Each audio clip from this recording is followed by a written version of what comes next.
مکینوں کو اپنا غلام سمجھ کر 1972 میں ممتاز بھٹو کی غلطی سے جو لکیر پڑی تھی اور سندھ اور دیہی جو تقسیم ہوئے تھے، یہ اجرک انشاءاللہ تعالی اس سندھ کی شہری اور دیہی تقسیم کو منطقی انجام تک پہنچائے گی۔ میں پیر صاحب پگارا کے ایک دن موجود تھا، وہاں پر کسی نے بدتمیزی کی کہ ہم نے پناہ دی ہے۔ مجھے غصہ آیا اور میں نے کہا کہ تم نے پناہ نہیں دی ہے، ہم نے تمہیں آزادی دلوائی ہے۔ کھوڑوں کی کتاب پڑھو، اس کے اندر تمہاری زمینیں بشمول تمہاری عورتیں وہاں گروی رکھی ہوئی تھیں ہندوؤں کے پاس، اور تم نے قائد اعظم سے درخواست کی تھی کہ پاکستان بننے کے بعد ہم اسمبلی میں آپ کی حمایت کریں گے کنڈیشنل، کہ پاکستان بننے کے بعد ہماری عورتیں جو گروی ہیں اور جو ہماری جائیداد ہیں وہ ہمارے حوالے کی جائیں گی آزاد کر کے۔ اس شہر کے اندر جو بکواس کرتا ہے کہ جو مانتا ہے رہے اور نہیں مانتا چلا جائے، تو اس شہر کے لوگوں کو تم ماضی میں دیکھ چکے ہو۔ اس شہر میں جو سرکاری اعداد و شمار کے مطابق جو زبان کی بنیاد پر تقسیم کی گئی، سندھی صرف 10% ہے۔ 10% لوگ 90% پر اپنی مرضی مسلط کرے ممکن نہیں ہے۔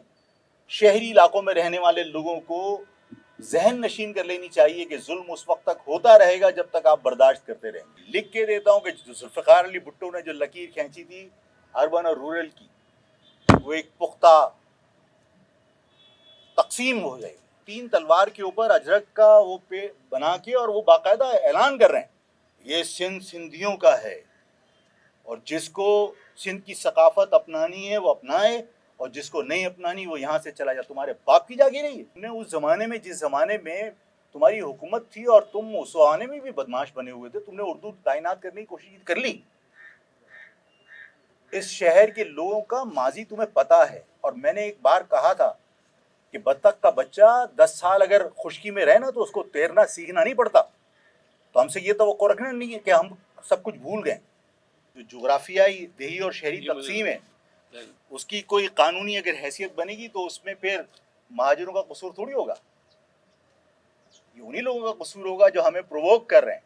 ہم ایڈمنسٹریٹو یونٹ ضرور چاہتے ہیں، اور ہم نے ماضی میں بھی جو صوبے کی بات کی تو ہم نے کہا کہ جنوبی سندھ صوبہ، لیکن اگر سندھ کی ثقافت کے نام پر ہم پر آپ اپنی مرضی مسلط کریں گے تو کون آپ کے ساتھ رہے گا؟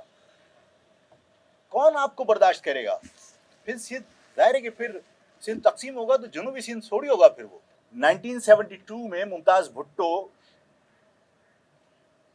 اس نے بھی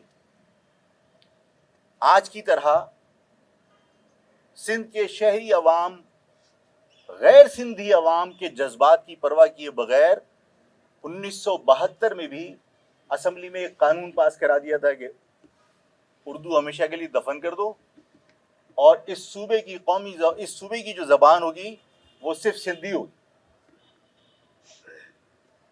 تو جب کسی کے جذبات کی پرواہ کیے بغیر کسی علاقے کو مفتوحہ علاقہ سمجھ کر، وہاں کے مکینوں کو اپنا غلام سمجھ کر جب آپ اپنی مرضی مسلط کرتے ہیں تو اس کا نتیجہ یہ نکلتا ہے کہ جب آپ نے 72 کے اندر اردو کا جنازہ نکلوانے کی کوشش کی اور آپ نے سندھی مسلط کرنے کی کوشش کی، تو ایک شریف آدمی منحنی سا اس نے لکھا کہ یہ اردو کا جنازہ ہے دھوم سے نکلے۔ نتیجہ کیا نکلا؟ یہ سندھ اس حرکت سے پہلے سندھ تھا، لیکن اس حرکت کے بعد یہ سندھ بھٹو کو دو لسانی صوبہ تسلیم کرنا پڑا۔ اس کا مقصد ہے کہ صوبے میں اس عمل نے ممتاز بھٹو کے دراڑ ڈال دی۔ یہ شہری سندھ ہے اور یہ دیہی سندھ ہے۔ شہری سندھ کا کوٹا 40% ہے اور دیہی سندھ کا کوٹا 60% ہے۔ آج جو گورنر ٹیسوری براجمان ہیں گورنر ہاؤس میں،